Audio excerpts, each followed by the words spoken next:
At every stage of our lives, we make decisions that will profoundly influence the lives of the people we're going to become.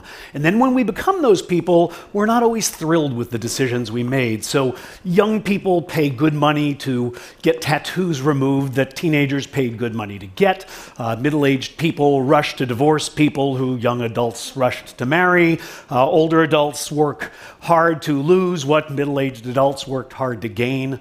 On and on and on. The question is, as a psychologist, that fascinates me is, why do we make decisions that our future selves so often regret? Now, I think one of the reasons I'll try to convince you today is that we have a fundamental misconception about the power of time. Every one of you knows that the rate of change slows over the human lifespan, that your children seem to change by the minute, but your parents seem to change by the year.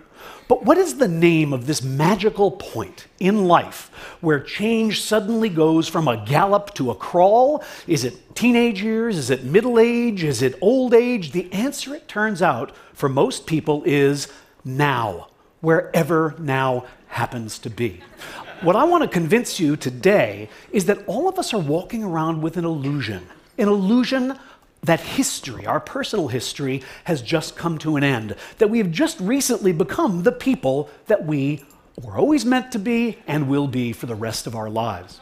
Let me give you some data to back up that claim. So here's a study of change in people's personal values over time. Here's 3 values. Everybody here holds all of them, but you probably know that as you grow, as you age, the balance of these values shifts. So how does it do so? Well, we asked thousands of people. We asked half of them to predict for us how much their values would change in the next 10 years, and the other is to tell us how much their values had changed in the last 10 years. And this enabled us to do a really interesting kind of analysis, because it allowed us to compare the predictions of people, say, 18 years old to the reports of people who were 28, and to do that kind of analysis throughout the lifespan. Here's what we found. First of all, you're right. Change does slow down as we age. But second, you're wrong, because it doesn't slow nearly as much as we think.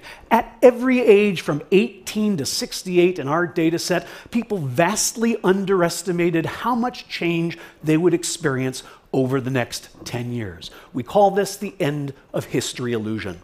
To give you an idea of the magnitude of this effect, you can connect these 2 lines, and what you see here is that 18-year-olds anticipate changing only as much as 50-year-olds actually do. Now, it's not just values, it's all sorts of other things. For example, personality.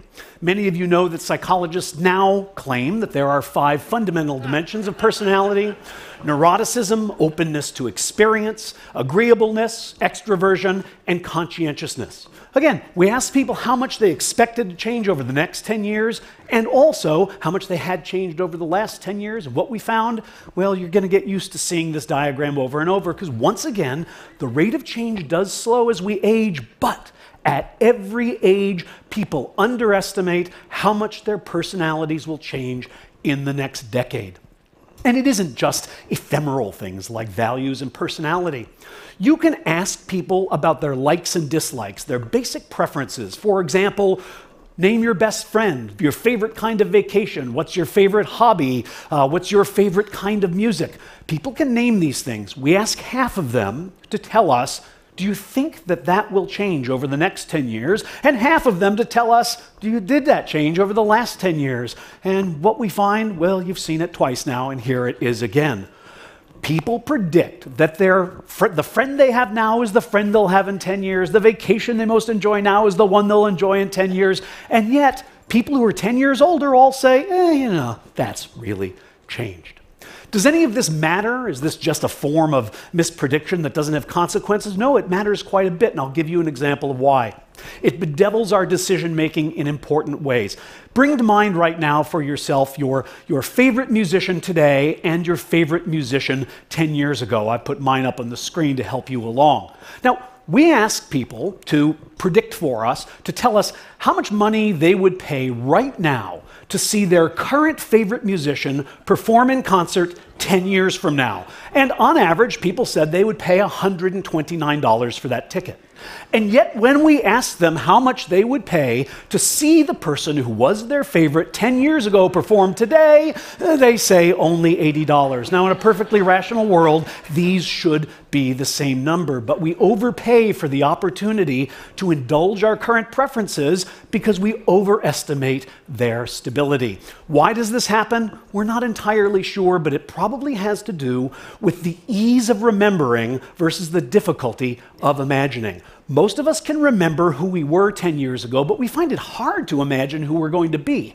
And then we mistakenly think that because it's hard to imagine, it's not likely to happen. Sorry, when people say, I can't imagine that, they're usually talking about their own lack of imagination and not about the unlikelihood of the event that they're describing.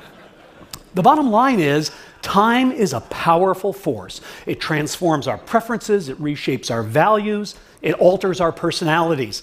We seem to appreciate this fact, but only in retrospect. Only when we look backwards do we realize how much change happens in a decade.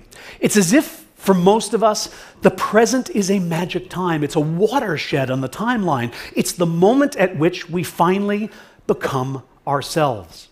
Human beings are works in progress that mistakenly think they're finished. The person you are right now is as transient, as fleeting, and as temporary as all the people you've ever been.